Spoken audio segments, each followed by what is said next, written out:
All right, everybody, welcome back to the AFC Northcast. I am Justin here, joined as always by Joey and Chad, as electric of the individuals as they are.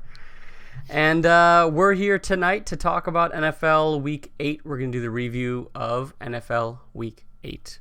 We're live streaming right now, so if you're catching us after the fact, I'm going to keep saying it every single time. Come join us in the live stream. We're on Facebook, we're on Twitch, and we're on YouTube. Hang out with us, interact. We've been getting some good interactions the last couple of weeks, and we want to keep that rolling, keep a community going. It's good stuff, guys. It's good fun. So join in on that. Let's see. You guys actually, we didn't talk about it before, but we should talk about the pick'ems too, man. Holy crap, if you know what I'm saying. We should. But we'll get into that after we get into... Yeah, let's just get into it now. Why have an awkward segue? Yeah, exactly, right? So this week's pick'em winner is none other than the People's Picks, who had a perfect week this week. That's all 15 games perfectly picked. You, my friend, should go to Vegas, is what I would say, except overall, I guess, I don't know, I guess in previous weeks. Yeah. He had a week, I think, where he got 5 right. Yeah. The People's Picks. Yeah, so, but week 7 and 8, man, pretty impressive. So you must be on some sort of hot streak. I don't know. I guess get it while you're good. That's all I got to say. But last 2 weeks, that's like the undisputed winner. So I'm not sure. Yep. Do you guys know who that is? I have no idea. All right. Well, either way, man, good on you. And identify yourself. Identify yourself. Yeah, come to the light. Shed light. I mean, with two weeks in a row of getting 13 and 15, I feel like we have to get your insight on the podcast to see what you think about some of the teams. I think it might be valuable. You think it's Dwayne Johnson? Maybe. I don't know. I can't smell it from here, so probably not. Could but anyways,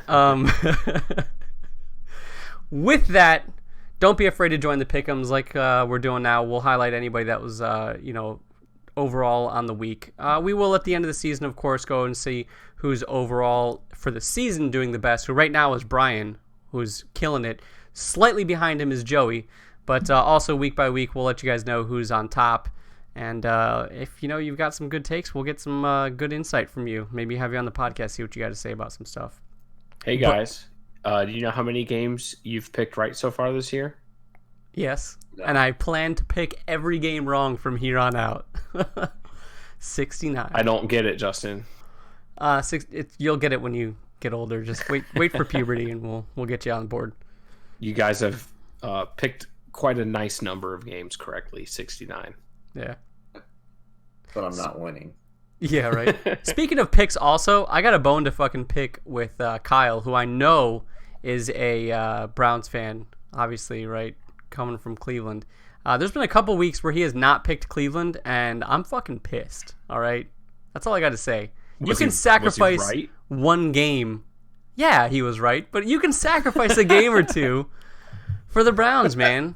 Manifest it. Make it happen, all right? Will it into existence, all right? One pick is not that big. Like, if you were on top and you were Brian at AC right now with Joey just nipping at your ankles, I get it, all right? I get it. But you're tied with me and Chad for 69, all right? All right. Brian has me nipping at his ankles, but he did pick his hometown Panthers, who had a 50 burger put on them in San Francisco. That is true. But fortunately for Brian, through the week, I talked myself into picking the Panthers also. Nice. Guilty also. Yeah. I was not. I picked the 49ers that one. But I did not do very well overall last week. I think it was like second from the bottom or something with like 8 right, which is still, over 500. So like Chad said, hey, we're still a success story in Vegas. So my wife is 1 pick behind me now, so I got to be fucking careful on that shit. Because otherwise she'd be getting big for her britches, as I've heard Joey say. But anyways, that's enough for the pick'ems. Join it. Have fun with it. Join us. It's good stuff. It's easy. It's on Yahoo. If you need the link, just ask us. But let's move on. Let's talk about news from the AFC North. So the trade deadline hit today, this afternoon, whatever. And not really a whole lot of news at all. Like literally only one transaction at the trade deadline, which was for Jannard Avery going to the Eagles for an undisclosed 2021 pick, to which I don't know, Brett, if you listen, but I'm going to force you to listen to this episode because you have been utterly wrong about Jannard Avery, and apparently John Dorsey thinks so too. So there you go, eat it. But other than that, no other significant trades going on. Actually, no other trades at all going on at the deadline. Nothing interesting at the AFC North. So despite a lot of the rumors, at least around Cleveland, I don't know about you guys, but there's a lot of rumors around Cleveland. But let's move on to some other news. What other news you got going on, Joey, around the AFC North or even the NFL? Well, in the jungle, we have holstered our rifles. Or Rockets? Or Rockets, whichever you prefer.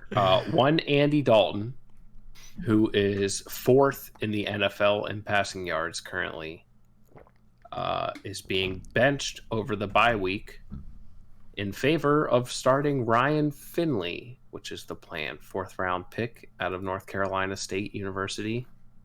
So we'll see how that goes.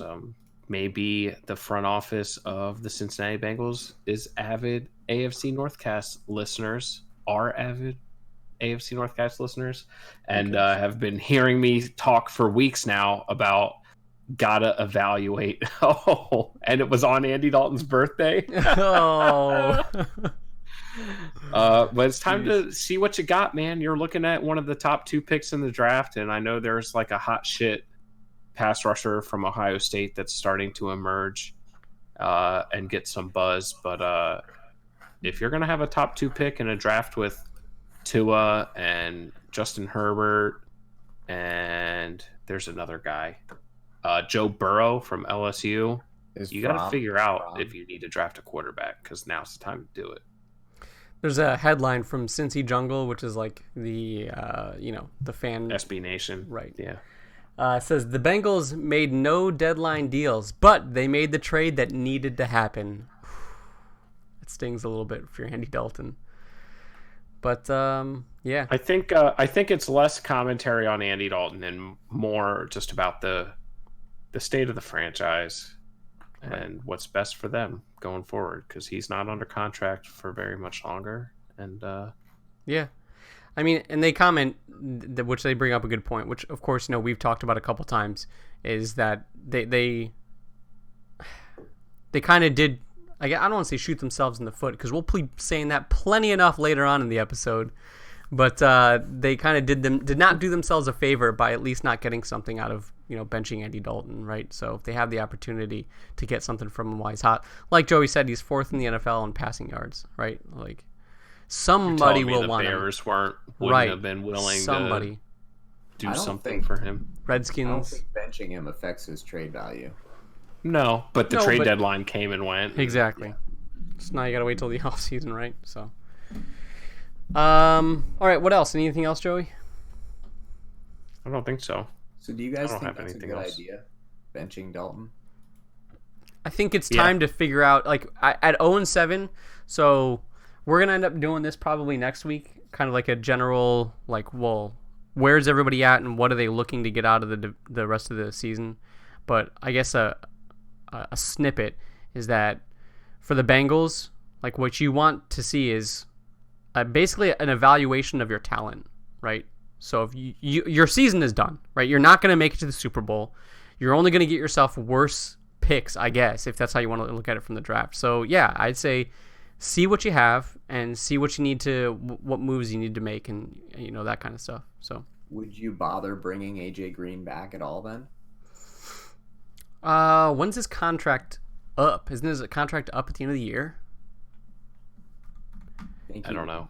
Well, they're talking about extending him. So yeah. I guess either this year. Would you bother bringing AJ Green back? I don't know. I would honestly, like, my heart for that sense. Well, no, I would say yes. And the reason why is because to see if with someone like AJ Green, if he can be successful. If he can't be successful with AJ Green on the field, he can't be successful. Probably, period. Right? I mean, so it's worth it to see what he can do with an elite receiver on the field with him. Maybe not play him full strength every play, like you're trying to make it to the playoffs or anything, but at least see what he can do with that kind of a weapon. Yeah, I think you bring him back. He's already at a disadvantage being a rookie quarterback, having a pretty bad offensive line.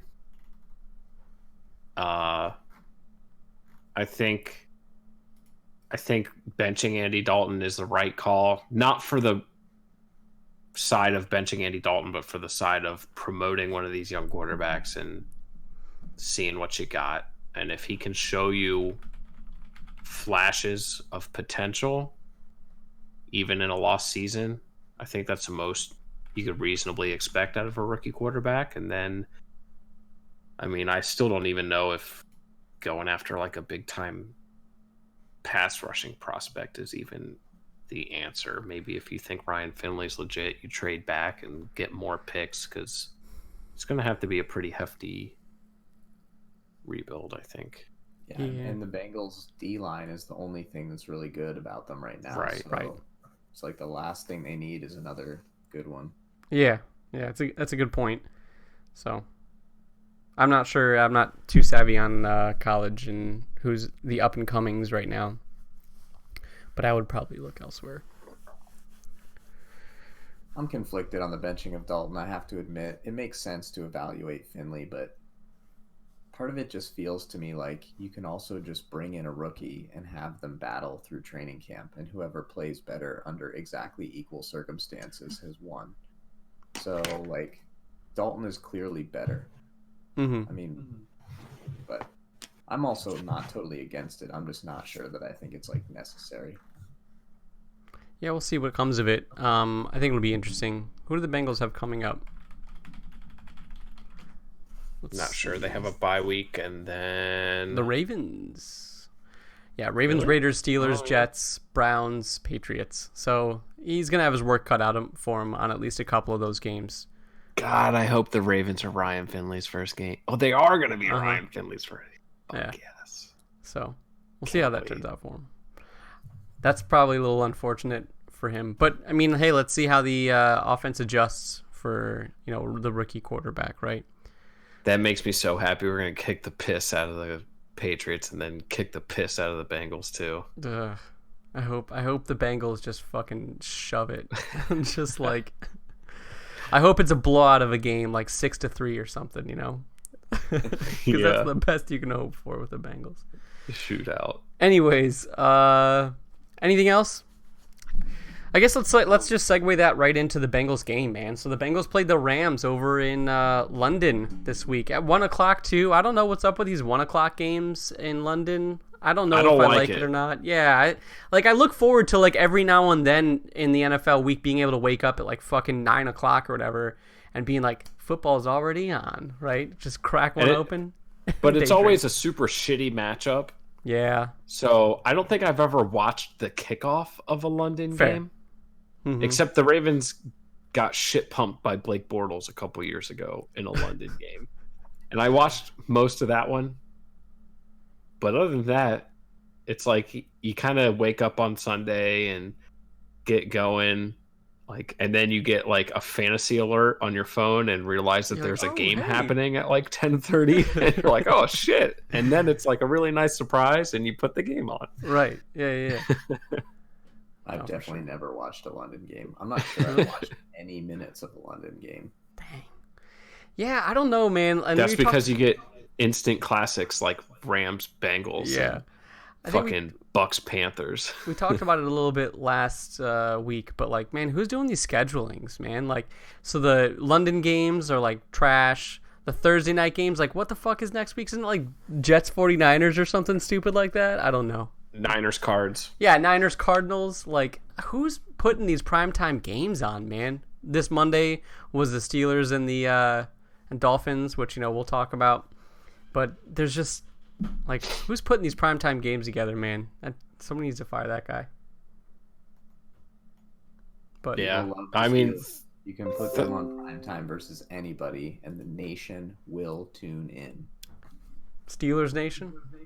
Yeah. I mean, there's a couple teams, Steelers, Cowboys, right, and Pats. Like, Cowboys, I feel like we watch the Cowboys play the Giants and the Eagles like 10 times a year on Sunday Night Football. Mm-hmm. It's like more likely than not the Cowboys are on Sunday Night Football against a division rival. It's a good bet. So, Thursday night games also have the aspect of like nobody's prepared or properly recovered, and so they're also typically really sloppy and blowouts. Yeah, but does that mean that they should intentionally put bad matchups on, like, Thursday Night Football? I don't know. I guess I was wondering, sorry, I was thinking, like, Amazon has taken over this, like, Thursday Night Football thing. I don't know. Maybe it was, like, a spite move that's like, fine, you know what? We're not going to be having it on NFL Network or whatever anymore. It's going to be all over Amazon. And screw you guys. We're going to put shit games on it so nobody watches it on Amazon, and then we can put it back on NFL Network exclusively. I don't know. But that's just the tinfoil. I watch it on Amazon. Yeah, so did I. And you know what? I'm so progressive that I watch it with Hannah Storm and Andrea Kramer. Ooh, dang. Instead of Aikman and Buck. Fuck those guys. Yeah. I like those guys. I don't have anything against anybody, but I like Buck and Aikman. Yeah, they're fine. I was just getting myself all riled up.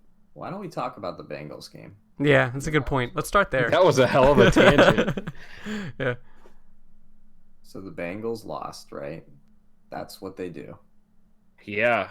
It was kind of close for a while. I think closer. Yeah, for like the first quarter and a half. Or, well, I guess maybe not the first half, right? Yeah. For the whole first half. 17-10 at halftime. Yeah. And then the final score was 24-10. So, like, it wasn't a whole lot going on. The Rams broke through and made it 10-0, I believe, on a 3-3, man. Was it 3-3 on a play where Jermaine Pratt was in man coverage on a wide receiver? That's typically a problem, especially in the red zone, and the Rams exploited it. So Jermaine Pratt's like our guy that we talk about every week. It seems like we kind of follow Jermaine Pratt around this season. So not a great look, but there's not many linebackers in the league that are going to guard a wide receiver successfully in the red zone. And so that's on Lou Anarumo. But the Bengals held their own. They didn't do anything particularly well. Specifically, Cooper Kupp. They did not cover him really at all. No, man. He had a fucking hell of a game. Every drive that the Rams scored, he had like 60 yards, including one 65-yard touchdown all by itself. And it was crazy. Big Cat on Pardon My Take put it pretty perfectly. It was like first and second down, the Rams would try some new stuff. They'd run like a funky looking screen to a tight end or some weird shit, and it'd be like 3rd and 12, and then they'd be like, oh, well, let's just run that play to Cooper Kupp over the middle again and hit it for 25 yards and then repeat. It's like over and over and over in the first half. Hey, you guys want to take a guess who had more yards this week? Let's play a game. Is there choices or just general? No, just general. No, Cooper Kupp or Baker Mayfield? Ooh. Well, I don't know. Baker. I feel like Baker moved the ball in the second half. I'm going to say Cooper Kupp. Yeah, by like 6 yards. Cooper Kupp had 220 receiving yards. So, oh, man. I knew he got over 200. Jeez. Yeah, it was crazy. I mean, on like 7 catches. Yeah. And on the first drive, I wrote, Cooper Kupp looks uncoverable. And then every single other drive that I wrote anything down, it was like, Cooper Kupp, still uncoverable. Right. And then the last one, I think, was the touchdown. And it was hilarious because I know it was like bad conditions and whatever, the corner fell. But I was like, cornerback doesn't even bother. Just lays down. Right. Yeah. I forget who that was. B.W. Webb. That's right. B.W. Webb. Man, I felt I felt bad because as you watch the play in real time, like as it progressed, you just like see Cooper Kupp catch the ball, and then in the corner of the screen, you just see BW Webb just lying down on the ground. I'm like, how the fuck did that even happen? And then yeah, turns out he just tripped over his feet, man. Other great Cup note is that, Justin, you always like to talk about how great teams make adjustments after the halftime. The Rams got the ball in the third quarter. Cup immediately got a huge gainer, and then like 3 plays later, Todd Gurley scored to make it 24-10, which would eventually be the final score. Right. So it was really great to just watch them immediately do the exact thing that was winning them the game. I mean, it was like Cooper Kupp was beating the Bengals by himself. The offense really wasn't doing that much else. The Bengals were doing a pretty good job against the run. They were doing a pretty good job on the outside against passes on the outside. Not great. The long touchdown, they had a couple plays on the sidelines, but it's just the one thing. But that one thing was enough. But I actually thought that the first half was about as good of a football as we've seen out of the Bengals. Joe Mixon was running really well. Right. I thought the passing game looked pretty good. I thought like all of the Bengals receivers were kind of locked in to doing nice things that they're capable of doing. That little Erickson kid was doing some nice short route stuff. Auden Tate, I mean, he might be the offensive guy that I'm excited about for the rest of the year. He makes these crazy catches like all game. He's good for at least 1 to 2. He had 2 in this game, but 1 was taken away. He had a great touchdown with like 5 seconds left in the game. Didn't mean anything, and it probably wasn't really a catch, but it was really close. Whoa. The spread on this game was 13.5. Oh. So I promise you, degenerates everywhere were locked in on that drop because it was 24-10 with like 5 seconds left, and that catch would have made the Bengals cover. Well, I'm not a rules guy that much because there's too many. So when it comes to these football games, I generally just hope that whatever is awesome happens, and to me, it was an awesome catch. So I hope they would root it a catch, even though it looked like it hit the ground a little bit. But anyway, he's doing really well. I mean, like if you throw the ball right to him when he's wide open, 50-50 he drops it. But if you throw it in coverage and someone's like pulling on his face mask and he has to jump out of the building, count it. Right. Auden Tate, number 19. I'm going to be watching him for the rest of the year. You guys should too, because none of you are Bengals fans. Right. Yeah, Andy Dalton had, what was it, 300 and... Where's this fool at? 329 yards passing, right? Like, that's a good game. Well, it's a good passing game. Let's just put it that way as far as passing yards. Apparently couldn't make anything happen in the red zone. Yeah, like you said, Alex Erickson had 97 yards, which was the most yards by a Bengals receiver. And then Boyd and, what's his name, had 65-ish each. So, yeah, man. It's strange. Joe Mixon, like you said, got off in the first half, and the Rams just came back the second half with every answer to everything. So it sucks. That's 2 weeks in a row for Erickson leading this team in receiving yards and receptions. So those of you, little hot tip, those of you who play fantasy, worth taking a look. Obviously, the chemistry stuff is going to change with a new quarterback coming in, but he's not like a big-time frontline starter, so you got to think that Finley probably has a bit of rapport with him, and if you're desperate for a wide receiver, probably worth a waiver wire, stash him on your bench and see how things go.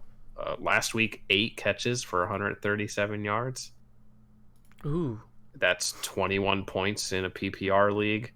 And then this week, 6 for 97. That's like 15 points. Nice. That's a plus production out of a wide receiver. Thanks, Joey. I'll have to pick him up. He's free in our league, so. You're welcome. No, it's cool. I got what I need. I think at least. I got so many badass wide receivers. So many fucking points. I got all the points, dude. I don't need any of your fucking pity points. No, watch me just completely tank the rest of the season, but that's all right. I beat the defending champion this weekend. No big deal. Did you?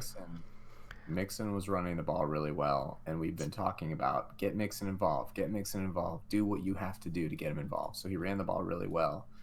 And I've been trying to be as complimentary as I can on the Zach Taylor offense and its potential. And when the Bengals were down 10-3, they drove down the field. Mixon had a lot of the yards on that drive in the running game. They got down to the goal line.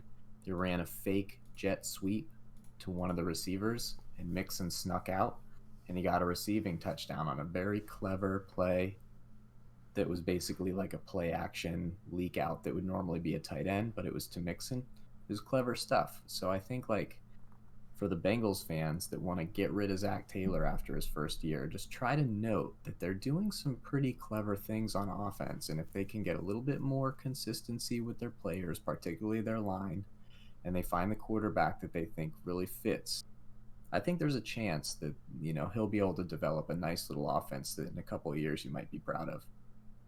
This looking across the field, this Rams offense, and Zach Taylor is a disciple of Sean McVay. Jared Goff is not an outstanding quarterback. This offense, thing you could possibly say. This offense can really flourish without a standout quarterback. So they historically draft wide receivers pretty well. They evaluate wide receivers pretty well. And Mixon is good. AJ, Auden Tate looks like he's got some upside. Tyler Boyd, like, you've laid the groundwork. You got to shore up that offensive line, but there's some traces there. There's some things to build on for sure for the Bengals. Right. Yeah, I don't know, man. It's tough because Zach Taylor's already getting some side eye from everybody, which I think I would say that for Zach Taylor, it's way too early to tell. I don't think the Bengals are the type of organization. Well, historically, they're not, right? Look how long a leash Marvin Lewis had. I mean, exactly. Give him time. Marvin Lewis was a little more proven when he got there, and by the time he started to be bad, he had been there a long time. So I'm not totally sure we can use that as an example of what they would do. But I'm more speaking to the fan base and some of the stuff that I've seen on social media or whatever than the ownership. I'd say just be patient. Obviously, the team is very bad this year. Get excited about the young players. Pratt, you know, he's learning coverage every day. By giving up touchdowns, and you know, just keep the faith.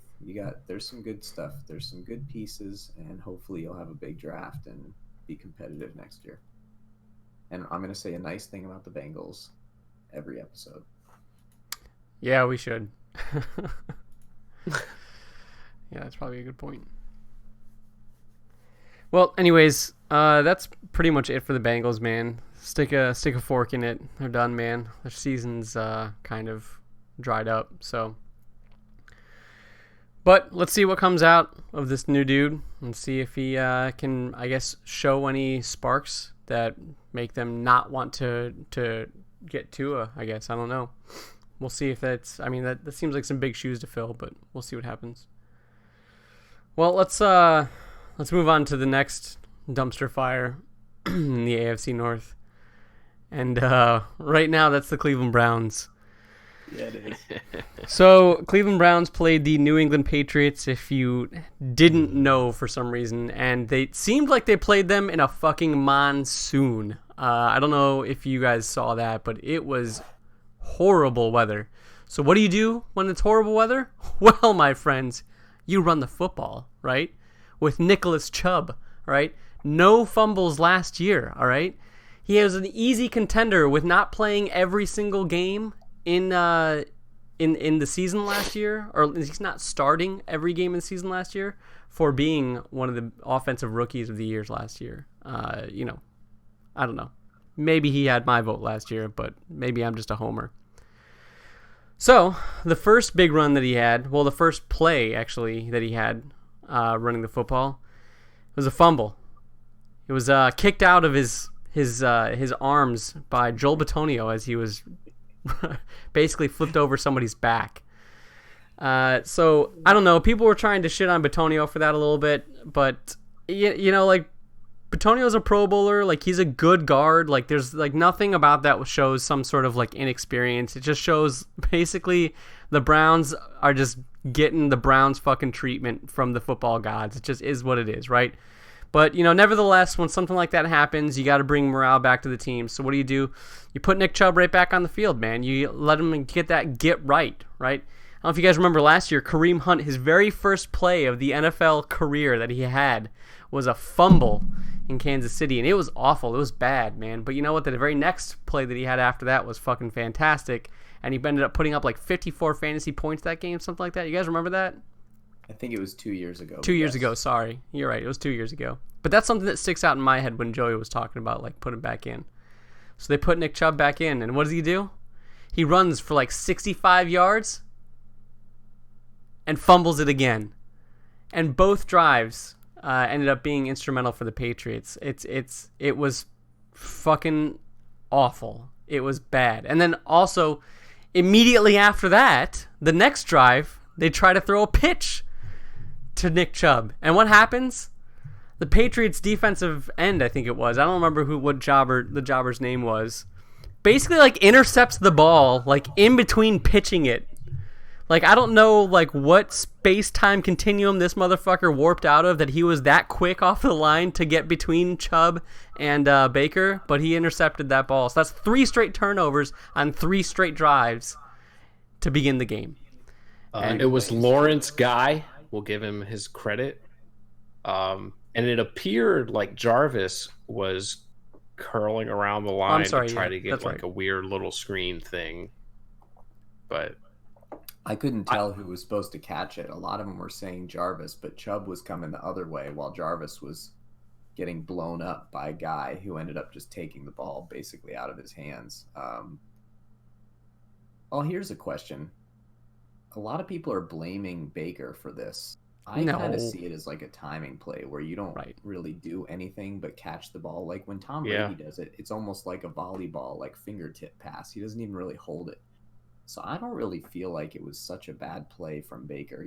Like maybe if he was thinking quicker, he tucks it, takes a sack. But I'm not going to throw this guy over the fire for that interception. What do you guys think? No, if you look at it, right, he was behind him. So Baker rolled out left, right, and the guy came from his right. So Baker didn't have a chance to see him, if I'm not mistaken, unless I'm remembering it incorrectly. But when I remember seeing... He caught it, passed it forward, but it's just such a fast play. Anyways, I don't know. I wouldn't blame Baker for it. But before we move on from the turnover flurry, the first note that I had for this game, so the Browns and the Pats traded Mayfield shotgun first. Shit. Sorry. And then the Pats went down and scored a field goal on a drive where it was a methodical, long drive. And the score was 0-0. And on third down, understand it was wet. Denzel Ward dropped a pretty sure-looking interception in the end zone. Right. And my first note was he has to make that pick. If he makes that pick, you've stopped the Pats on 2 straight drives. You made them waste a drive, like especially on the road against the Patriots. It was like, man, that's a play that you got to make. And then all the crazy turnover shit started happening, and it was like, oh, of course, this is Patriots football. They just, especially this year, just death by a zillion cuts, turnover luck galore. Right.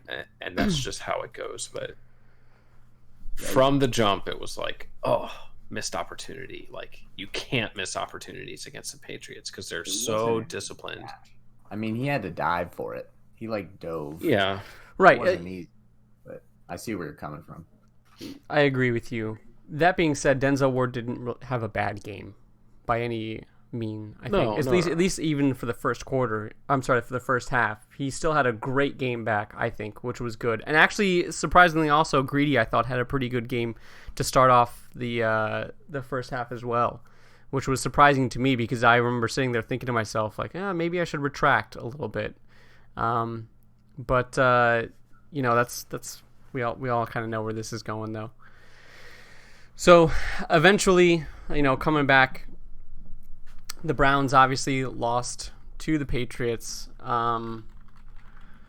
Yeah, man, it was bad. So Chubb ended up having 131 yards total rushing. Actually, I don't really know this.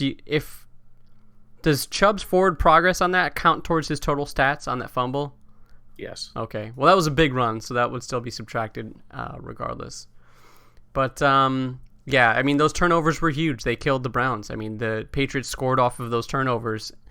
And the thing that was really upsetting, and I don't remember who I was listening to. I think it was Pat McAfee I was listening to. Said something that kind of made me go back in my head and look at things. But he said that both of the offenses really didn't look that different, right? Which means that the Browns had every opportunity to make something happen, with the exception of those turnovers. Those turnovers are just what absolutely killed them, which is like, ringing the same bell over and over every single week, right? Baker Mayfield is what, like 6 for 12 now or something, I think, between interceptions and I'm sorry, touchdowns to interceptions, so 6 to 12, I think. It's not a good look, right? So before we get into basically Freddie, I'm just gonna say it. I'm gonna fucking burn Freddie Kitchens. But do you guys have anything else you guys want to say about the players? Yes. Oh, actually, you know what? Well, that gets into Freddie Kitchens, but go ahead. Silver linings for the Browns. The defense stood up, didn't allow a touchdown until like a minute and a half left in the first quarter against a Pats team at home with short fields. That's a plus. It was just the Pats offense this year just wears you down, and committing turnovers just compounds that on your defense. So I think the defense performed very, very well. I don't think the Pats offense is very impressive. Even with Miguel Sanu. Mohamed Sanu? Mohamed Sanu. I got him. So there's a baseball player named Miguel Sano. So I just combined the two. But yeah, man. And this will lead you into probably talking about coaches. Just mistakes were the story, whether it's by the players or on the coaching staff. That cost the Browns the game. The Browns, just like we expected, have the talent to hang with the Patriots. They just shot themselves in the foot far too many times. I would also like to say one nice thing about the Browns before we make fun of them and talk about how they're now third place in the AFC North. I'm going to mention that a few times. In the second quarter, the Browns were down 17-0, and they could have completely folded. And they had what, in my opinion, was arguably their best drive of the season since maybe their first drive of the season against the Tennessee Titans. They were running the ball right up the middle into the teeth of what is one of the best defenses statistically in history right now, and Chubb was back in it, gaining big chunks. They switched it up into the passing game, and Baker Mayfield was throwing, pretty deep routes at points, but it was like always his first read. That's the one thing I noticed. It was timing, and it was his first read. And I think that's why the offense looked a lot like Tom Brady will look at a defense, and so it doesn't look like he's going through his progressions because he always knows who he's going to throw to just by looking at the defense. And in that second quarter drive, Baker Mayfield knew who he was going to throw to.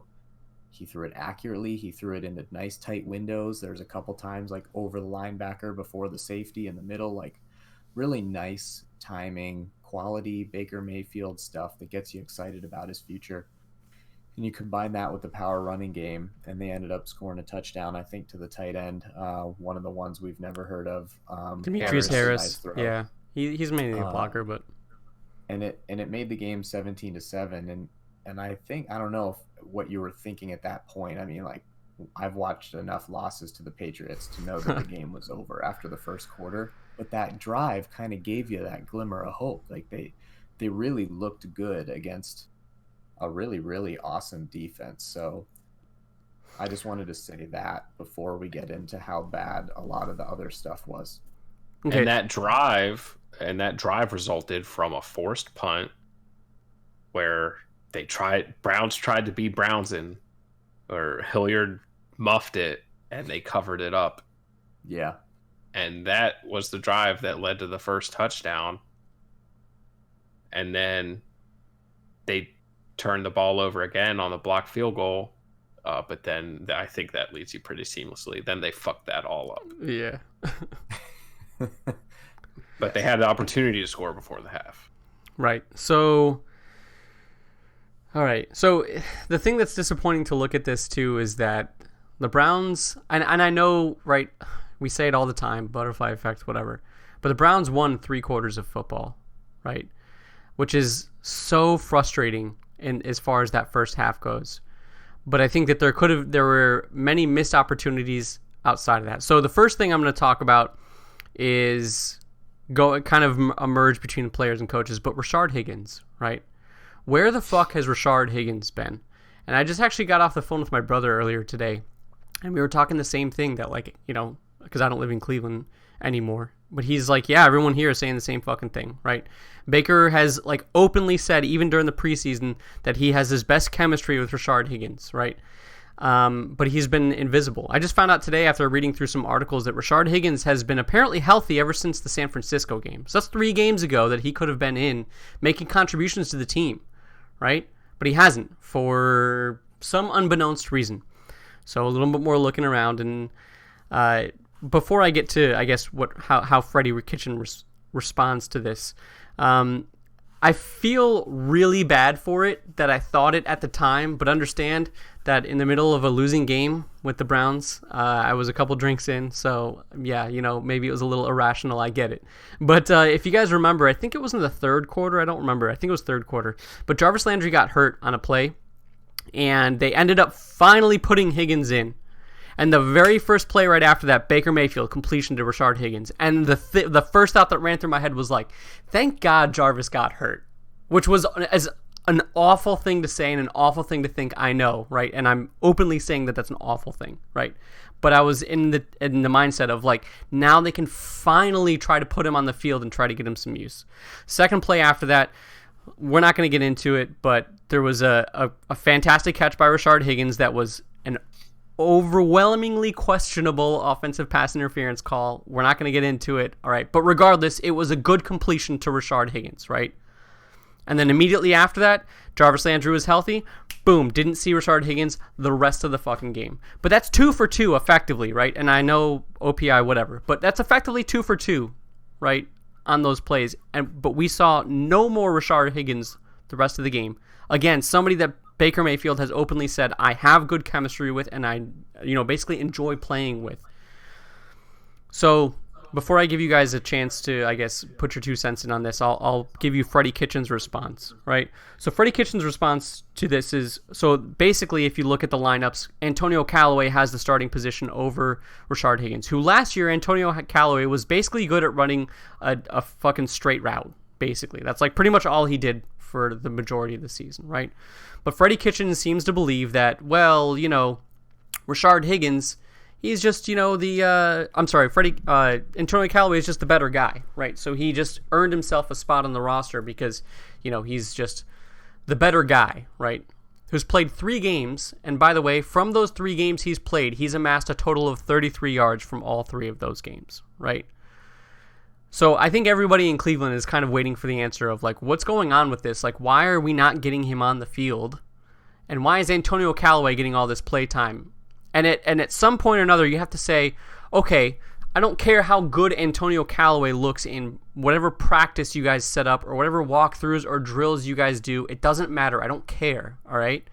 Rashard Higgins has proven that he can be successful with Baker. And chemistry, timing, those are the kinds of things that matter, not how good somebody looks in the offseason or during practice. So I'll toss this over if you guys have anything to say about that. I've been holding on to a Rashard Higgins quote from the day after the San Francisco game, which was his first healthy game. There's just it didn't really fit into like the flow of things, and we Right. talked enough about all the things that the Browns did wrong. Right. But he was asked about his lack of snaps, and he said, "I just didn't get in. I don't know why. I was a little surprised. I felt like I was ready. San Francisco game. Little frustrating. I feel like I'm somebody that Baker can rely on, and when I'm in the game, I can make a difference. It'll show next game." So there were lots of frustrations and things going around after getting drubbed the way they did by San Francisco. But yeah, I mean, even Rashard Higgins is, I think, dumbfounded a little bit by his lack of use. And I mean, that's on Freddie. Right. Or Todd. I don't know. Yeah. I'm generally pretty forgiving of coaches, new coaches. I think my record on the internet now stands for itself on that regard. This is the one thing that's really dumbfounding me. I heard the Freddie Kitchens press conference, and he basically gave the answer that Justin said, and then he said, "I'm not answering questions Right. about playing time." After someone And else asked him another question. Yeah, he was just I like, I'm was not like- answering those questions. Sorry. The least impressed with him speaking I ever have been when he answered this question. And I can't figure it out because normally in these situations, and we've talked about doing a little segment about like, how do you be a fan of a winner? Well, I'm going to give you one right now. When you're the fan of a winning team and something happens that confuses you, you just trust that because you don't watch practice and because you're not there, they know things you don't, and the better player is on the field. But it's harder to do that when your team doesn't have a history of success and when it's not succeeding right now. And the thing is that he's playing behind like Callaway. And the types of reasons that players don't get on the field, running the wrong routes, not being there mentally, like making silly mistakes. These are like the exact things that Callaway does. Like, so I just don't understand, like, how bad is Higgins have to be at practice in order to like reasonably be worse than Callaway?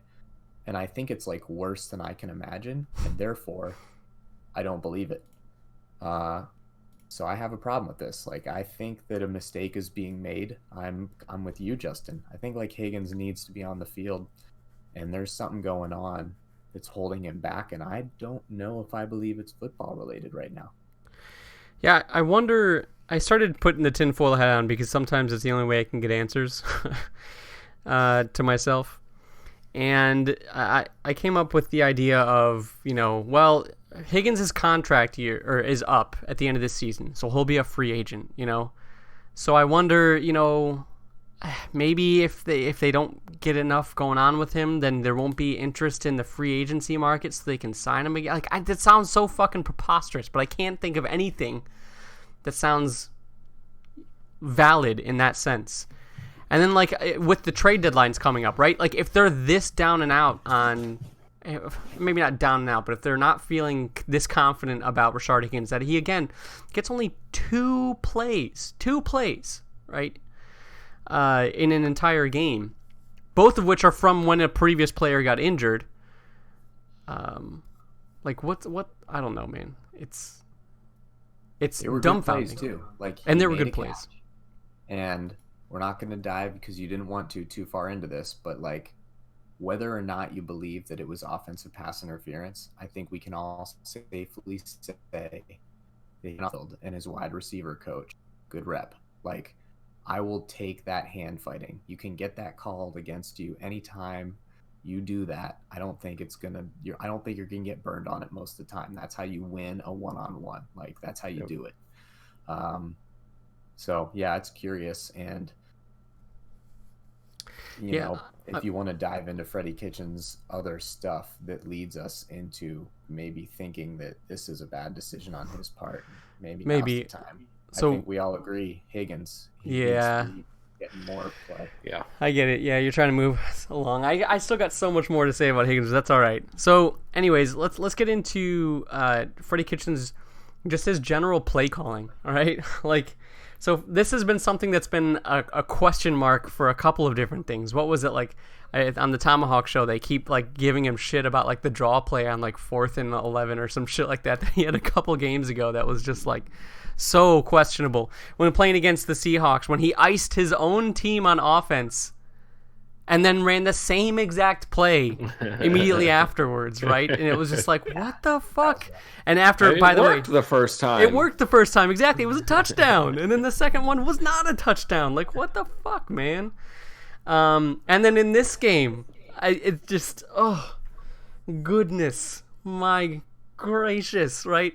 So it was 4th and 11, and this motherfucker has the audacity to say, well, we only got one timeout left, and I really wouldn't like to use that, but I want to go for it. So, hey, offensive line, calls a false start so we can kind of get a second to collect ourselves, and then we'll go for it on 4th down. Now at 4th and 16, by the way. And, astronomical odds. If you didn't realize this, it failed miserably. All right, it didn't work, okay? So overall, like, just those kinds of things that are just so questionable. And like, I don't know what kind of offensive style they're trying to run, but at some point, like, you're gonna have to. Maybe Baker has tons of confidence in his ability to just consistently throw deep balls, and hey, that would be good, and that would be great, and that would be cool. But he had a couple of them last year. Obviously, everyone's gonna have a couple of them, but like the mid range, right? Like, that's where you want that. At least someone like Baker to live in that short to mid range while he's still kind of learning those kinds of things. Yes, he has Odell Beckham as a threat. All right, I get it. But live in that short to mid range for a little while and give him those opportunities to make those easy completions, chop up on short yards, and use Chubb, right? But I don't know. I have no idea what the offense is trying to do. You know, we like since week 4, which is when people should figure this out, we've been asking ourselves, like, what's the identity of this offense? And I still don't think anybody has that answer. And then the last thing I wanted to say with him is that, like, he consistently throws the challenge flag on, like, the 3rd fucking play of the half, all right? And I don't get it. Unless, like, we're talking about, like, a touchdown or something, or unless we're talking about something that's, like, overwhelmingly going to change the play of the game, not when you're on, like, 1st and 10 and it was a 4-yard pass.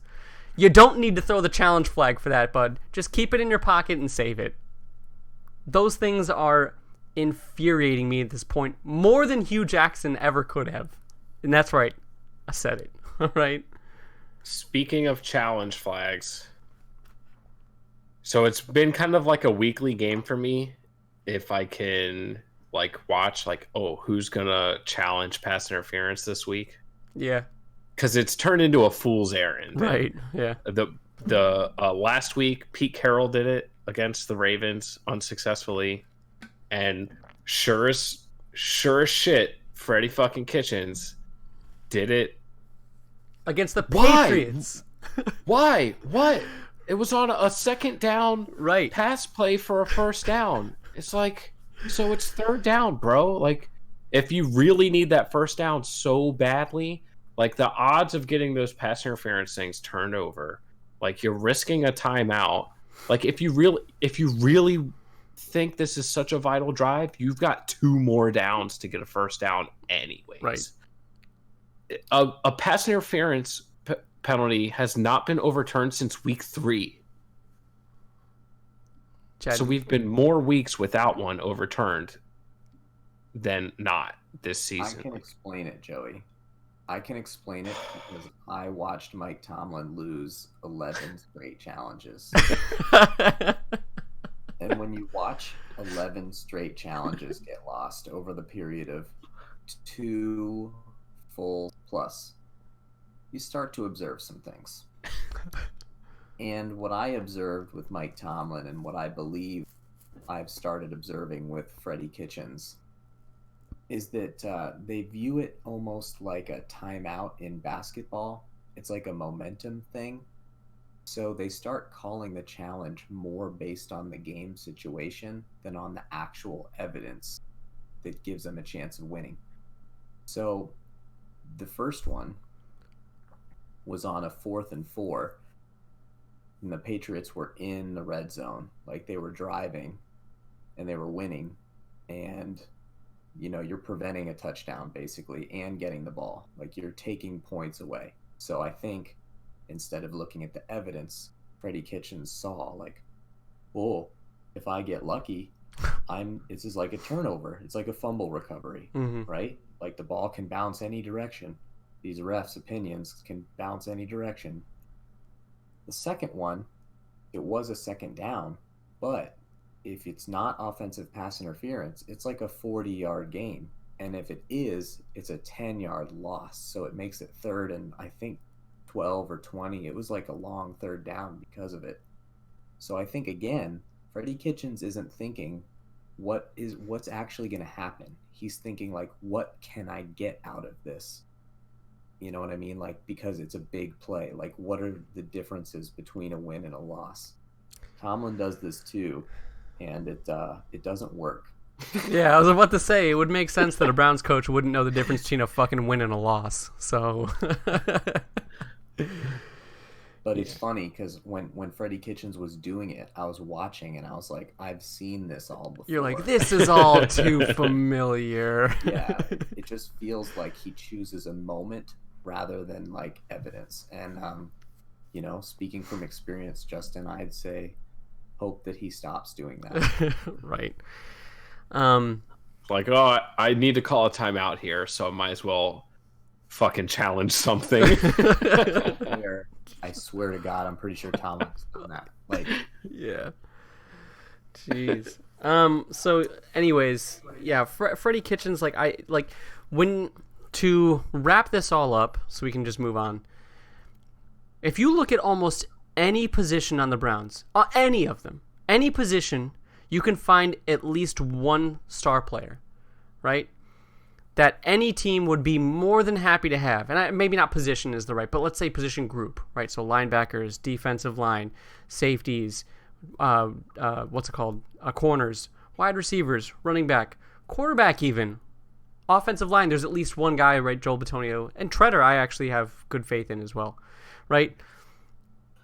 So how do you have at every single position and multiple people at these positions, right? We have 2 corners at least that are fantastic, right?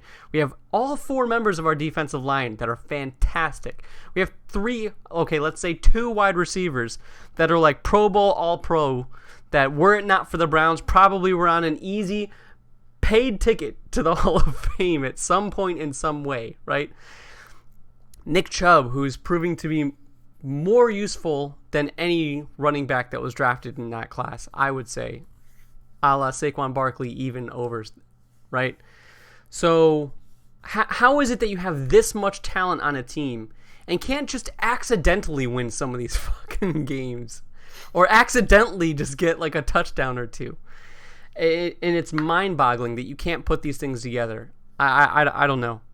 I have been pretty tired of the whole thing of like just constantly having coaches come in and through and leave, and the idea of having almost as many head coaches as starting quarterbacks in the last decade. But I can say in my gut that it feels like Freddie Kitchens is just not the guy. And I wonder if some of the players are holding on to that too, that, you know, he'll just be gone next year, so let's just keep our mouths shut and just do what we're told and just move the fuck on. It's a shame that it's not like the natural order of things to like be able to just like bring in somebody who can get this team disciplined and make Freddie your OC again. I know. You know, like it's not really a possibility. No. Because I think he's a good offensive coordinator. But just as important as like the play calling and the decision making, this team is plagued by false starts. And it's like, what the fuck? Like, that's just something that good teams and well-coached teams don't do. They just don't fucking do it. Not at this clip. Like, I think they had 5 false starts in this game or something of that nature. They had 2 back-to-back on OBJ and Demetrius Harris, both pass catchers. Mm-hmm. No reason for false starts for those guys. And then it's 2nd and 25, and you've squandered your chance to get points before the half against a team where you have to take every opportunity. Like, Yeah, the penalties are definitely an indictment on the staff. Justin, do you want the good news or the bad news first here? Man, I've been living in bad news, so I'll just take it. All right. The bad news is that I don't think your offensive line is playing bad. So the thing is that everybody wants to just No. be like, well, their offensive line is bad. Mm-hmm. But I don't think they're actually playing bad. So whatever's going on, you definitely cannot do that. Anybody that you read an article that blames the offensive line, I even think that we did it for a little too long. We did a I little think bit. we saw some stuff and we are like, well, they're not that good, whatever. I mean, the only guy that was really disrupting for the Patriots was what's his face, Jones or whatever, that's back on the team now. He had Jamie a couple Collins really had a couple. Yeah, that too. Collins, Jamie Yeah. Collins. I knew there was a J in there. He had a couple pretty nice disruptions, but overall, the Browns were running the ball really well. Baker had clean pockets, clean enough to throw the ball downfield. Like, this is like a problem that goes beyond their worst position group. Here's the good news. It's the Patriots. Dude, don't focus too much on the Patriots tape. They're really good. They're really good at being well coached. And they're really good at defense, particularly this year. So, like, if you did any good things against that defense, you're probably going to do them more in your next game. I did see a really interesting photograph, though, that I want to ask you guys about. Did you see that tweet that went out that showed both teams' sidelines almost simultaneously? Oh, And the no. Browns. I was thinking of a different one. Okay. Well, there's like a yellow line that the players aren't supposed to cross. They have to be behind it. And it basically showed the Patriots. And of course, they looked like Ohio State's band. You know, they're all exactly where they're supposed to be. And it was like perfect. And they're like right in little organized segments. And then the Browns looked like, I don't know, middle schoolers in between class. Like people were everywhere. Like they were over the line. Everything was crazy.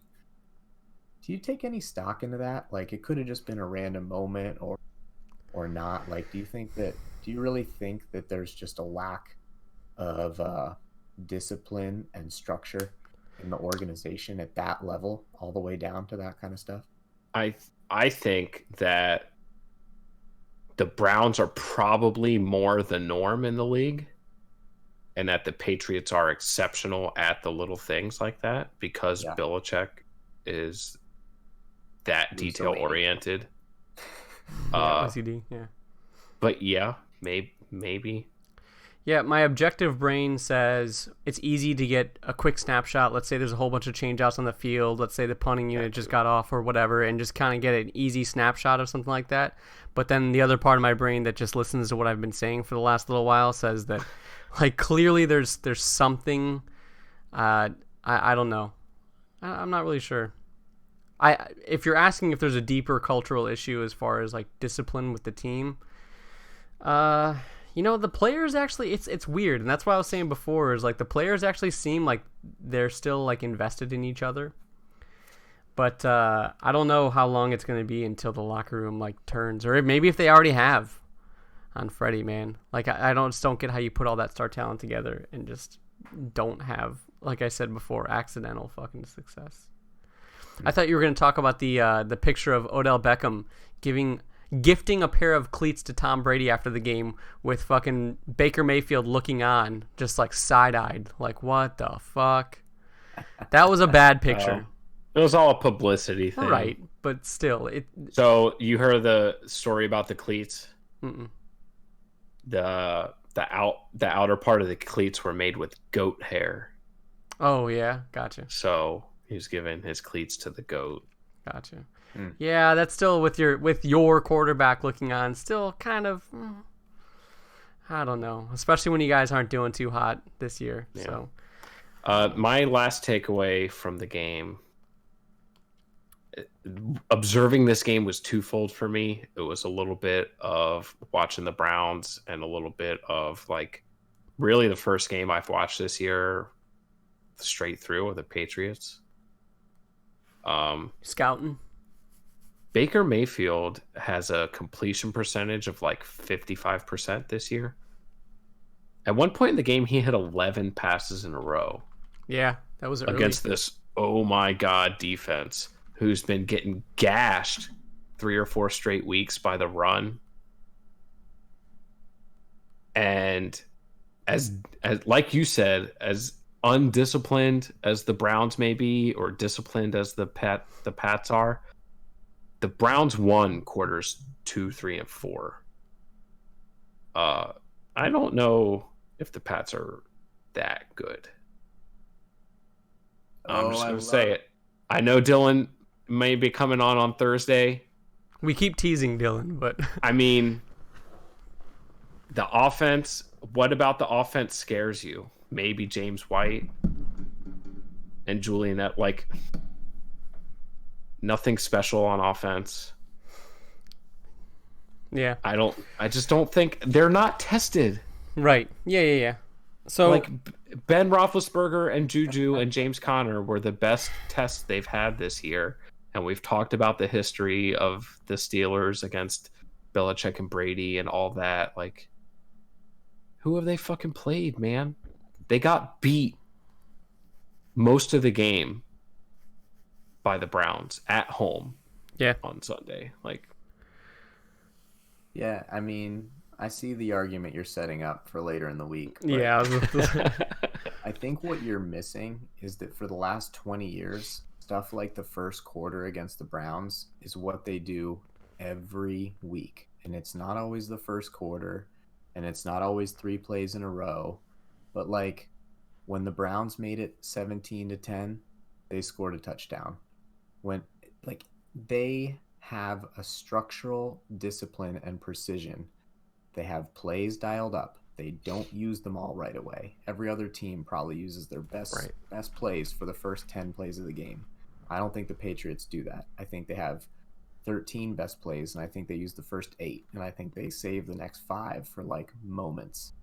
And in those moments, Julian Edelman's always wide open, or James White does the same choice route he's been doing all game, but he turns it inside for the first time. Like, they always have, like, another little thing, and that's what allows them to make these key moments happen.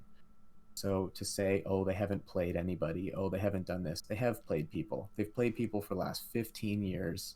Your fancy pants fast quarterback isn't the first time something new has happened. And, you know, we'll see, Joey, but I don't think you should discredit them. They'll probably come back to the mean a little bit. You know, their defense is, like, crazy. I think they give up, like, 1.2 adjusted yards per pass attempt or something, whatever that fancy stat is. It's crazy. It's like 4 yards better than the other best in the NFL. I think you should have a healthy respect for this team coming into the game. And we'll get into that for sure.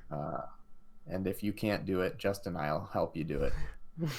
So I'm just going to wrap this up by, I guess, you know, alluding to what I'll you know, talk about more next week. But, like, in order, I think, in my mind, like, the Browns, like, they have to, like, practically win the fucking season out at this point.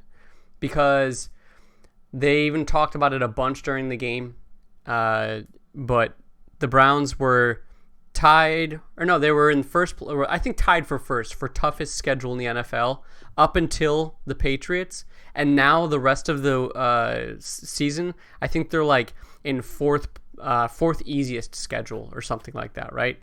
So at this point, to even be like a contender with how good the Colts, Texans, and Jaguars seem to be kind of just mysteriously winning games, and how much the Bills just seems to be mysteriously winning games, in order to be actual contenders for a wild card spot, or even to win the division, like, they basically just have to win out. That's basically what's got to happen. So that's my take for the rest of the season. Easy episodes. All right. And that was Browns Hour. Yeah, exactly. Holy shit, we took a lot of time to talk about it, but I think it's been brewing big matchup. up to it was the big matchup, and it finally, like, boiling the kettle over on, like, Freddie Kitchens is a fucking dolt, like, literally a dolt. If you don't know what dolt means, just look it up and picture Freddie Kitchens. I love how, who is it? I think it's actually Pat McAfee keeps joking about how he like probably makes some fucking mean nachos and you would consult him for that, but that's pretty much about it. Like if you want to know where the nearest Golden Corral is, like he probably has a good idea. Like other than that, like that's it. Anyways, yeah, let's fucking move on. Let's talk about the Monday night marquee game of the week. Pittsburgh Steelers, Miami Dolphins. And I'll let you get into to some of the game first, Chad. Well, you could make the case that 2 games were played, the first quarter and the rest of it. So I guess I'll start with the first quarter and bring you guys into it. The Steelers did a thing that they've been doing a lot this year, which is turn the ball over deep in their own end of the field almost immediately. And it worked about as well as it usually does. Got the Dolphins on the board, one of their only leads they'd had this season. Short touchdown. Xavier Howard, not a guy that I've watched play a ton of football because I don't watch Miami play when I don't have to. But on this particular interception, he stayed with Juju through a relatively complex, like in breaking then out route. And then he ran the route better. And Mason Rudolph threw off his back foot, which is ill-advised unless you're, Cam Newton or Lamar Jackson or Aaron Rodgers. And he caught it, and Juju didn't. And I was pretty bummed because I've seen this happen a few times this year, and it usually hasn't ended in a Steelers victory, although it did against the Chargers, and, well, ended up today too. But, it sucked. It sucked. The Dolphins scored first, and then I didn't even take any notes about the second Dolphins drive. But I can basically remember the generalities of it. They basically threw at Joe Hayden for the whole first half.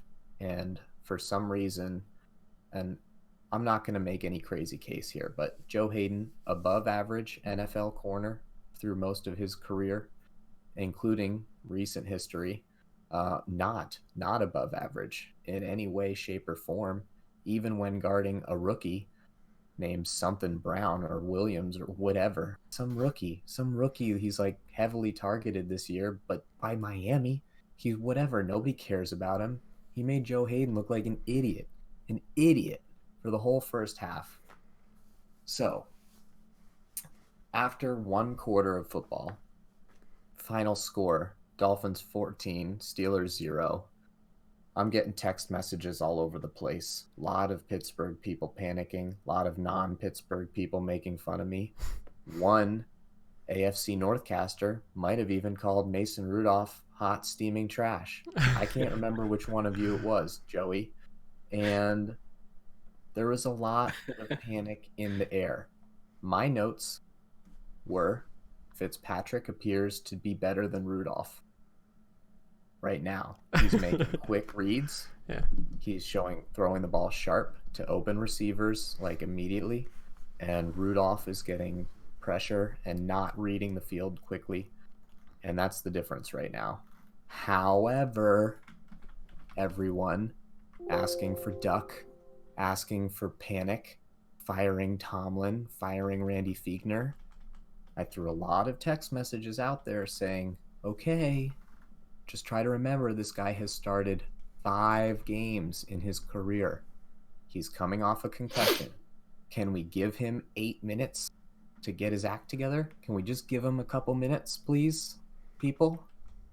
How would you guys like to talk about the first quarter? That's where I was. That's where I was at. I was beside myself. Yeah, it was just inexplicable. Other than Preston Williams making Joe Hayden look like Freddie Kitchens. He deserves to have his name right. Thank you. I mean, all of a sudden it was... Well, first of all, it was mostly Ryan Fitzpatrick out here not giving a single fuck about anything. And that's when Ryan Fitzpatrick is most dangerous. When a starting job's not on the line, it doesn't matter. Like, that is Ryan Fitzpatrick you have to be wary of. Yeah, first quarter, I was loving it. I had Miami plus 14, so I was like, hell yeah, no way this game swings 28 points the other way. Indeed. Indeed. Well, it didn't, but it sure got close. And it all Yeah. started in the second quarter when Mason Rudolph sort of found his rhythm. And I don't have a lot of like specific plays or anything like that. And I don't want to get too far into the weeds. But on their first scoring drive, Mason made three really nice throws. Uh, he threw a nice little out route to Deontay Johnson, which is a pretty basic NFL throw, but for the time, it looked pretty sweet compared to what we had seen out of him for the first quarter. And then he threw what I would call an NFL throw on a fly route to Juju. It was about a 35-yard gain. From his perspective, Juju looked covered because the corner was a half step behind him, and he threw it in stride to Juju just over the corner where only Juju could catch it. And then he later threw to a Deontay on a curl that would have converted a third down before they kicked the field goal, but Deontay Johnson actually slipped on that curl route on a 3rd and 12, and he dove to catch it, but he didn't. If he hadn't slipped, he broke open and he would have been able to catch it pretty easily. And that's when I stopped hearing as many texts about Mason Rudolph. He was in rhythm. The Steelers went down 14-3 on that drive, and we're still with that offense in danger. But I was confident that Mason Rudolph was back on track from what we had talked about in our podcast, incremental improvements. And then we got help.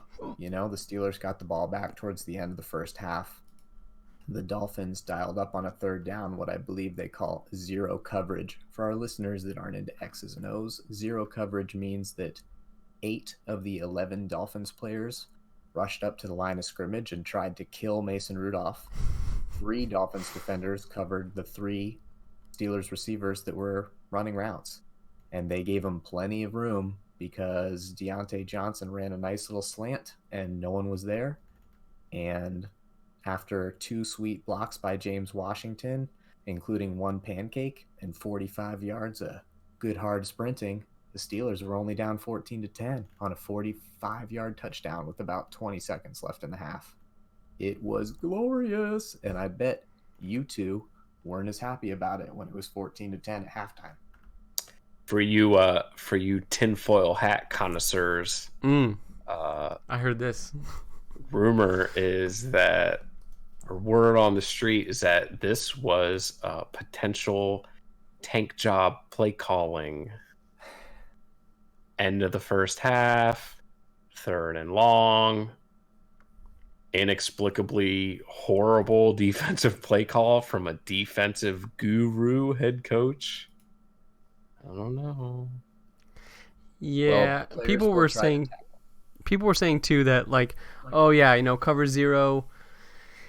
If he doesn't make it, then he's an idiot, and if he makes it, then he's a genius. And I don't really know. I think if he did cover zero and he made the sack, people would have been like, oh man, that was fucking risky. But I don't think anyone would be sitting here calling him a genius, right? Well, instead of saying risky, they'd be like, oh, look at the fucking balls on Brian Flores. What a play call. Yeah, I guess that's the spin zone though, right? And I think this was in the first half. Before this drive, maybe. I don't know if it was in the first half. I just wanted to mention it while I was talking about Ryan Fitzpatrick. The TJ Watt thing where Fitzpatrick had the hard count on 4th and 4 or 3rd and 4, whatever it was. Yeah. That was fun because Fitzpatrick basically like laughed at him about it and looked like they talked about it pretty extensively. That was I think that was in the first half, but I'm not sure. Yeah, I mean TJ Watt was looking to jump that snap count all game, and he got caught on that one. I also skipped an important moment. Patrick revenge game. Tipped pass gets his first interception. You heard me first. There's more to come. On a tip ball, and I can't remember what came of it. Actually, it might have actually been the touchdown because it set him up around midfield, and then I think. But so that's when things got kind of rolling. The third quarter, kind of more of the same. James Conner was starting to have a lot of success. The Steelers' running game was really weird in this game. If you look at the numbers, they're really great. But it was kind of in fits and starts. They would have like a couple unsuccessful runs and then like 3 in a row that were like 8+ yards. And it was enough, though. It was enough to get them going, and then it opened up the passing game even more. And I just think, like, it was, again, Mason really started reading the field a lot quicker and just consistently making great third down decisions. The Steelers have been a really bad third down team this year. In this game, they were 6 for 13, which is a good number for those of you that don't follow the numbers too much. Juju had an incredible touchdown catch to take the lead in the third quarter. This is probably when most of America realized things were going to go how they were supposed to. He just, I don't know who he abused. Joey, if you know the specifics, you can jump in here. But Juju just took the ball like from like a small child. They just leapt up and then he lunged into the end zone. I loved this play because Juju hasn't been getting a lot of attention this year. You know, they've had to reinvent the offense. They haven't had a quarterback that can get him the ball. So he got to make a great play. But more importantly, this was a sign that the coordinators are starting to trust Mason Rudolph to throw that ball deep in one-on-one coverage and trust his playmakers to do what needs to be done to get it. You know, this is how Matt Stafford has accumulated about 2/3 of his yards, just throwing it to Megatron when there's 1 to 3 people on him instead of 5, you know? So I loved it. It was a really great play. It was big for Juju to get that touchdown and a big play, and it was big for the coaching staff trusting Mason. And pretty much after that, the defense took over. The front 7, which hadn't really been noticed, in my opinion, I thought the Dolphins actually played pretty well on the offensive line. That running back, Walton, who I had never heard of, had a good game. But in the fourth quarter, Cameron Hayward just started abusing people. TJ Watt, I think, had both of his sacks in the second half, including one where as he landed on Fitzpatrick, he took the ball from him, which probably evened the score for getting joked on that play count. And then the Steelers ended up just kind of, physically imposing their will for the rest of the game. One negative note, James Conner's last carry, he landed awkwardly on his shoulder, and I looked at it, and being a doctor, I'm not a doctor, I immediately thought broken collarbone, and this wonderful, sweet potential that the Steelers are starting to show is almost over because another star player gone. But good news, everybody, he does not have a broken collarbone, so he's not going to be out for the rest of the year. But more on that on Thursday when I know more. He could miss. He could play. AC joint. I don't even know what that is, but it's better than a broken collarbone. So Steelers win 27-13, 14, 27-14 because the Dolphins still covered. 27 straight points. Dominant showing from all the guys we love to cheer for. Lots of tackles from Devin Bush. Lots of sacks from TJ Watt and Cam Hayward. And Mason Rudolph. Attaboy. Got a Ryan Fitzpatrick arm punt in the third quarter. Minka. Good interception. Yeah, the Steelers defense is absolutely shaping up and taking over what they should have had last year, right? I mean, obviously the personnel were different and so forth, right? But yeah, man, I don't know. It kind of sucks if you think about it because, if you had Ben Roethlisberger in, how different this would have been to have such a strong defense and then be able to have Ben Roethlisberger commanding the offense. Things could have been very different, I think. Not to say that the Steelers are out of it, obviously, right? Because they are number 2 in the AFC North, right? But Second place. What's that? Second place? Sorry, yeah. Second place. It's just, I'm not used to being in second. Usually we're in the lead in the division. Yeah. Still feels good. So, I think number 2 is more appropriate. So I think it's so obviously your season's not dead yet. But it's interesting to know that with this strong of a defense and then with again Ben Roethlisberger, if he could have commanded the offense, I guess if we can just assume that he would have done it better than Mason Rudolph has, which I think is a fair assumption. I think this is like a super legit contender for the Super Bowl, for the AFC. But unfortunately, Mason Rudolph just doesn't have that same factor. So just kind of is what it is. So, but we'll see. Maybe we're wrong. Maybe we're wrong. I'm not gonna let you rain on me. Ben Roethlisberger, he's going to the Hall of Fame. He's won 2 Super Bowls. He played 2.5 bad games this year. I don't care about Ben Roethlisberger. He's probably going to be playing for the Steelers next year. We have a starting quarterback right now that has gotten better every single game. And if he plays the next game like he played the last 3 quarters of this game, the Steelers are going to beat the Colts. And I'm going to tell you more about that on Thursday, but you just heard the little tidbit now. Like, if he plays that 3 quarters for 4, you're looking at a 500 team, and Joey's starting to sweat a little bit in his undergarments. Yeah, I don't know, man. Colts got a pretty good defense, but we'll see. We'll talk about that next week for sure. But yeah, Steelers are in an interesting spot right now, and I think that at least they have a bright future, to say the least. So, well, that's plenty of time talking about only 3 teams in the AFC North. Just imagine if the Ravens played this week, man, we'd be screwed. We'd be up for another hour. Yeah. Jeez. Well, at least player of the week can be easy. Yeah. Anyways, yeah, let's talk about players of the week. So let's start off. Also, offensive players of the week. We'll start left to right like normal. Joey, do you have one? I'd love to say Cooper Kupp, but instead I'm going to say Juju. Juju's first big performance of the year. It's really important for Mason Rudolph to have a guy that he can depend on. Juju was awesome. I had a couple Steelers lined up for all of you guys just in case. Juju had 5 receptions for 103 yards and a touchdown. That touchdown took the lead, so it was a big time play. If everybody voted for Juju, I would totally understand. But we like to put up polls, so I'm going to nominate one James Conner. 23 rushes for 145 yards and a touchdown. That's over 6 yards per carry.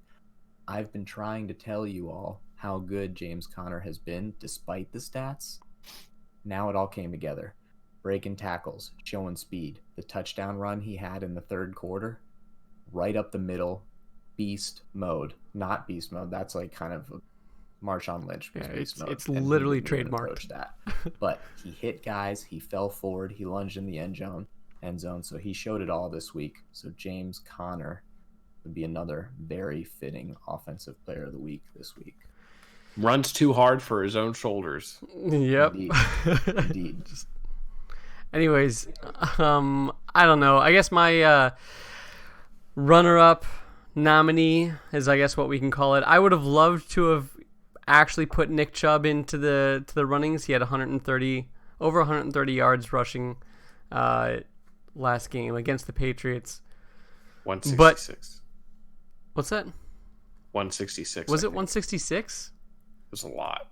I don't know if it was that much. Let's look it up real quick. Nick, it'll just take 2 seconds. 131. Yeah, 131. All right.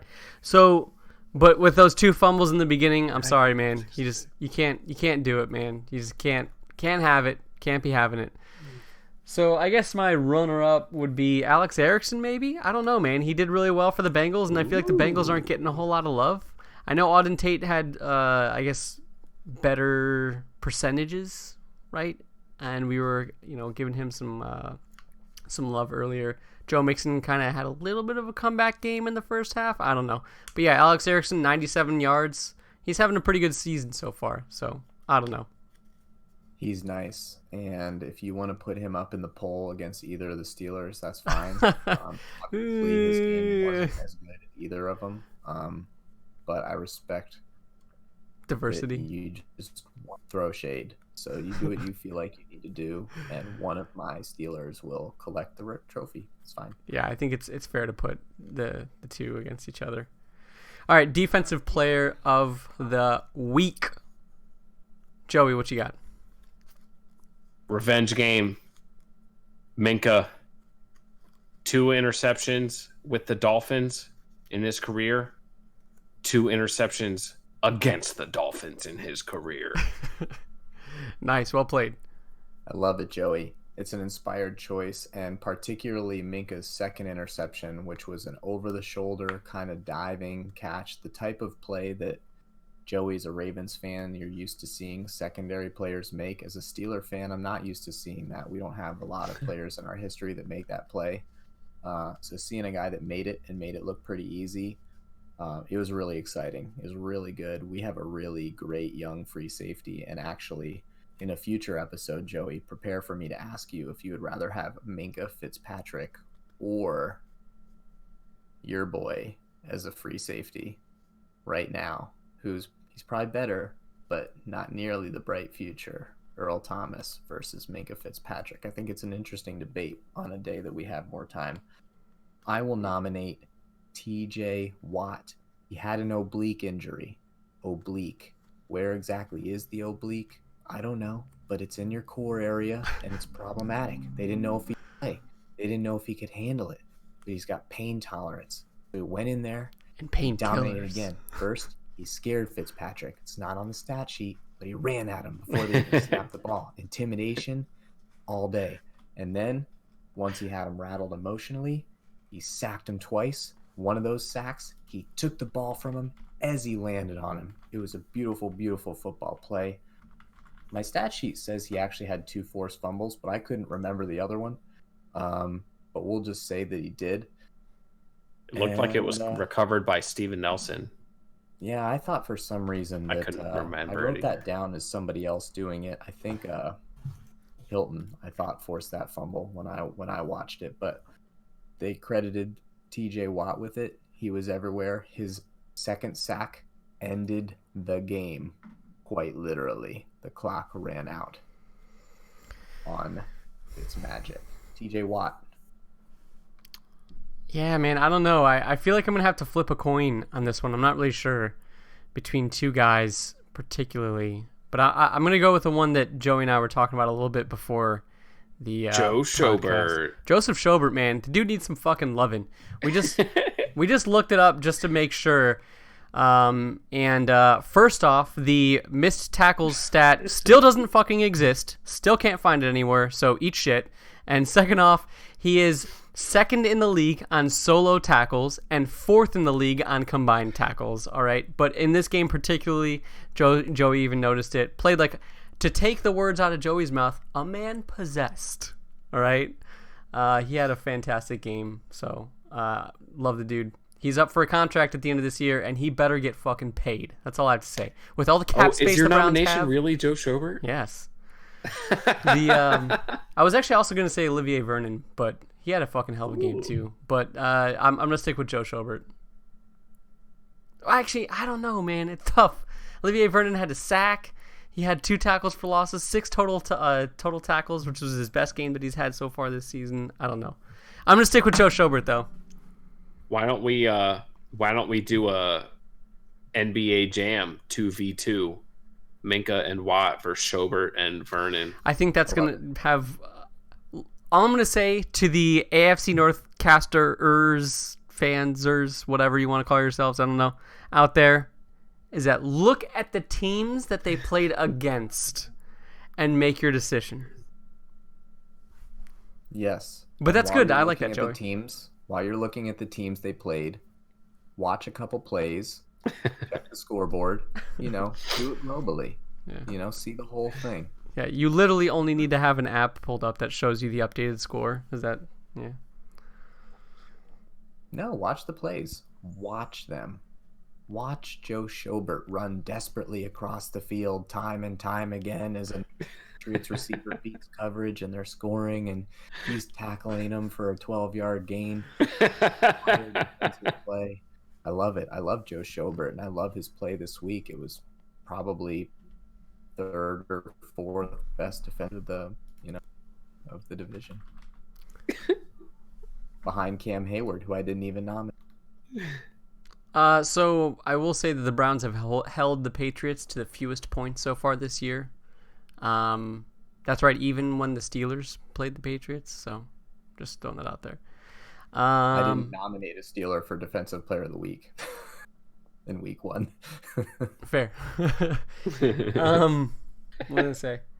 Yeah, I don't know, man. Anything else you guys got? Let's wrap this shit up. This is going on way too long, this buffoonery. I could talk about this Steelers victory for hours and hours. You could, I'm sure.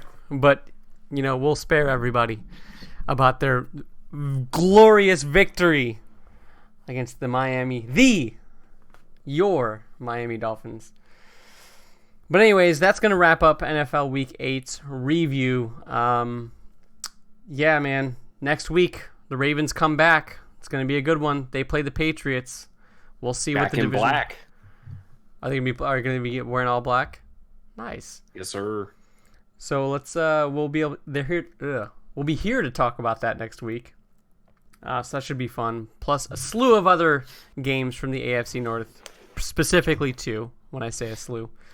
But yeah, in the meantime, subscribe, follow, share, all that types of stuff. We'll be here Thursday night during another blissful Thursday night football game of the 49ers and the Cardinals. It's going to be great, I guess. I don't fucking know.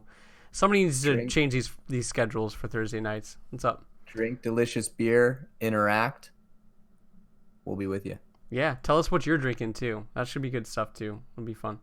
But yeah, Thursday night, 9:30 p.m. Eastern time. Hang out with us while we go over our preview for the upcoming week of football. And with that, I don't got much else to say other than Freddie Kitchens is a fucking dolt. What you guys got? Anything? Ryan Fitzpatrick, Josh Rosen, Luke Falk, Josh Allen, Matt Barkley, Colt McCoy, Daniel Jones, Sam Darnold, Baker Mayfield. I'll let you guys figure out what that list is. It's not alphabetical. All right. Take it easy, everybody. Later.